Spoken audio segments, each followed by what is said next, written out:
Hello guys! Welcome back to my channel! At napakaganda ng topic natin ngayon. Simple stock valuation method na ginagamit ko guys. Kasi syempre no, pag sinabing value investing, usong-uso ng value investing ngayon. Very aware na po kayo no, na bibili tayo ng stock dapat mura. Dapat below yung fair value. Kung ano yung value ng company, dapat mabili natin ng mas mura doon. Kaya lang ang tanong, alam ko na, convinced na ako dapat below fair value. Paano nako-compute yung fair value, Kuya Joe? Ayun ang topic natin ngayon. Kasi sabi po ni Monish Pabray, pag gumagamit ka ng spreadsheet no, sa pag-value ng business, no, sa iyong valuation method, gumagamit ka ng spreadsheet, gumagamit ka ng calculator, yari-yari ka na.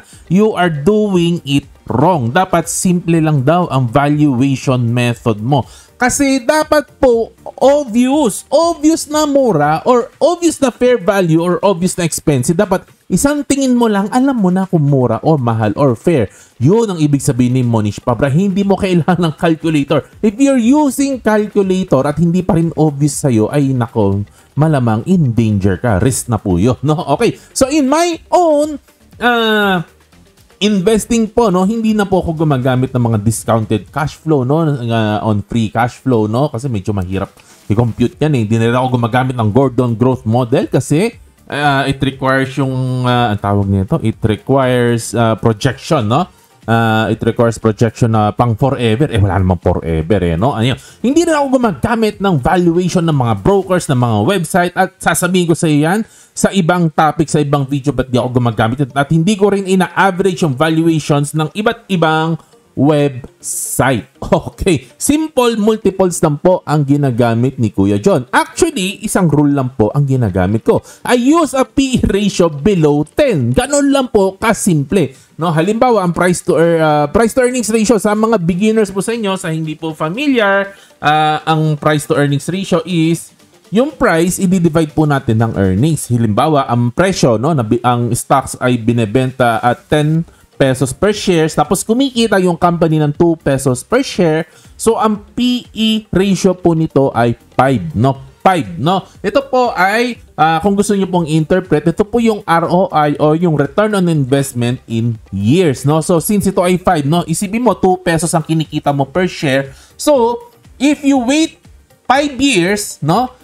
Mababawi mo yung 10 pesos mo. So parang in 5 years, balik taya ka na. So parang estimate po ito ng ROI, although hindi po ganun ka-accurate. Pwede mong isipin na ganun. Pwede mong isipin na ganun. Okay, so PE ratio ang ginagamit ko, below 10 and nothing more. Pero may prerequisite po si Kuya John bago po natin pwedeng i-apply ang PE ratio na below 10. No? Una, dapat nag-grow yung revenues at income ng at least 7%. In the first place, kapag hindi po nag-grow ang company, ay hindi ka na po dapat nag-i-invest sa company po na yan. No? So, dapat po nag-grow po siya. No? Dapat po at least 7% para medyo worthwhile ang investment po natin sa isang company. Tapos nakikita natin yung gross income po niya, no, ay stable at hindi po erratic. Pag erratic po ang income po niya, no, pabago-bago, ang lakas magbago, maghanap ka na lang po ng iba kasi it's too difficult to predict. Ang gusto natin, predictable business. Okay? Bakit gross income? Ba't hindi net income, Kuya John? Kasi ang net income minsan, nagpa-fluctuate po yan. Depende. Minsan may strong marketing campaign, so they need to make gastos more in certain years, no, para dumami ang kliyente ng company po ninyo. Ayan, no. Another thing na kailangan kong tingnan, no, before kung maging applicable itong PE ratio of below 10, dapat yung net income niya ay malapit-lapit po sa operating cash flow. Ibig pong sabihin, yung cash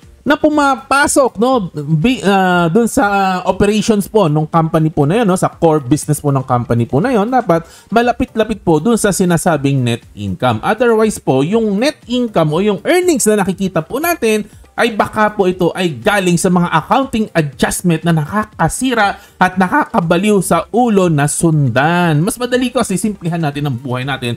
Cash lang po ang gusto nating makita. So dapat malapit-lapit po itong dalawang ito, no, at hindi po malayo kasi pag malayo po yun baka puro adjustment lang yan eh, no. Nakakabaliw isipin yung mga adjustment na yan. Sa totoo lang, cash. Mukha tayong pera, dapat cash tayo nakatingin. Ano pa? Dapat mababa ang utang. Debt to equity ratio 50% and below. The lower the better. Kung kaya mong tirahin ng 25% and below, the better. Interest coverage 5 and above. Ibig pong sabihin, kayang-kayang bayaran ng interest at hindi naapektuhan ng earnings natin. Better if 10 and above. Mababa ang utang in short. Okay? Bakit nag-work po ito? Kasi nililimit po natin ang universe natin sa condition na applicable po ang PE ratio of below 10. Consistently growing, no?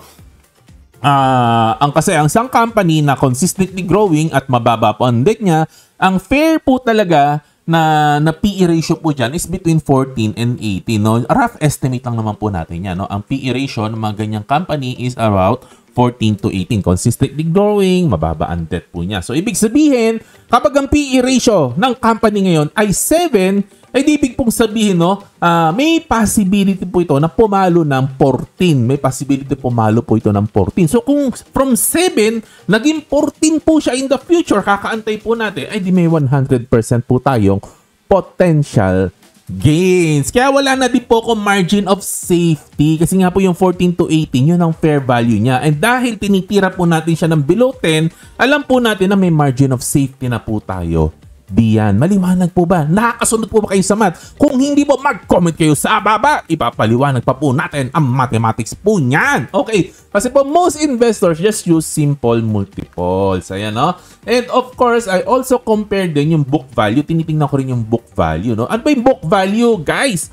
No, sa mga nagtatanong dyan, sa mga beginners po dyan, ang book value po, ito po ay ang estimate ng liquidation value ng company. Estimate lang naman po. Kasi pag na-liquidate po ang company, hindi naman talaga natin alam kung magkano yung mali-liquidate. Kasi during the liquidation process, maraming gastos po yan. Siyempre, hindi naman natin alam magkano gagastosin. No? Pero at least yung book value, malapit-lapit na po yan dyan. So, ibig sabihin, kung 100 pesos ang presyo niya at ang book value niya ay 100, ang price to book ratio niya ay 1. So, ibig pong sabihin, pag na-bankrupt yung company, ay malamang malaki po ang chance, no, na maibalik po, no, yung pinambili mo, no. So balik taya ka, hindi ka ganun ka masyadong lugi. So ibig pong sabihin ay try to check na dapat po malapit sa 1, no. Medyo dikit po ang book value sa price, no. 1, no, kung kaya po, malapit-lapit po sa 1. Kasi po ang reasoning po diyan, sometimes po, no, kapag hindi po maganda ang panahon, at in bad times na bigla na-challenge, nagkakaroon ng problema ang business, nagkakaroon ng problema ang industry, sometimes nagre-revert po ang stock price na malapit po sa book value. So pag lumayo-layo po kayo sa book value, medyo nagiging risky po yan kasi pag tinamaan ka ng masamang panahon, sometimes bumabalik po yan sa book value. Ayun, no? So, condition po natin dyan, no?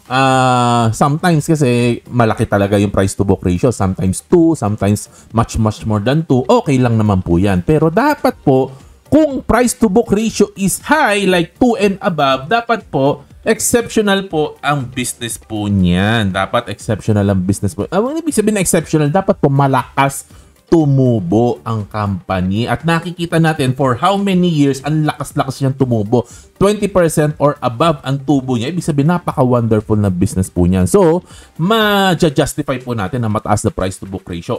At ano pa, yung return on invested capital niya. Ibig sabihin, hindi siya capital intensive na business, no? 20% and above ang nire-return niya. Maganda po yan. Kasi po, kapag hindi po exceptional ang business, if the business is average, ordinary, may danger po tayo na mag-revert po yan sa book value in the future kapag tinamaan ng bad times, tinamaan ng challenges ang industry. Maliwanag po ba? Ayun. Of course, kailangan nyo pa pong dagdagan ito ng maraming risk management tool na pwede ko pong i-discuss in the future, but that is a topic for another day. Kasi sa ngayon, nakafocus lang po tayo sa simple valuation model. Risk management is another day. Hinapyawan lang natin ng konting risk management. Pero pwede nyo dagdagan ito ng sarili ninyong flavor. But. Okay? Kung pwede rin po kayo dumiretso minsan sa free cash flow, no? Imbis na earnings, ang i-compare po ninyo, no? Kung yung company ang lakas talaga mag-generate ng free cash flow, pwede na kayo dumiretso sa free cash flow. Mas maganda po yan. Yung price, i-divide mo na free cash flow. Much better. Kasi po yung free cash flow, yung po ang tinatawag na true owner's earning. Ibig po sabihin, ito po talaga yung natitirang cash at the end of the year na attributed sa ating mga owner. The free cash flow after all the things na nangyari sa buong taon, lahat ng capex mo, everything, magkano yung cash na natira? Yun ang earnings po natin talaga. Owner's earnings ang tawag po dyan. Okay, ang details po ng free cash flow is a topic another day. Mahabang-habang discussion po yung free cash flow. Pero in general, no, pag ang free cash flow 15 and below, aba very good po yan. Mura po yan. At pag yan po ay 10 and below, no, umabot ng 10 po yan, bargain na po yan. Bilhin mo na yan. Free cash flow na 10, bilhin mo na yan. Tapos pag 5, tapos consistent po yung free cash flow niya 5 and below, mababatukan ka na po kapag hindi mo pa binili ang stock na iyan. At doon lang ang daldalan natin again. Hindi po ako expert sa stock market at hindi po ako financial advisor. Makinig kayo sa financial advisor po ninyo. Ako po ay isang entertainer lang at general education lang ang aking goal. Like, share, subscribe. To God be the glory. God bless sa inyo. Happy investing. Bye-bye.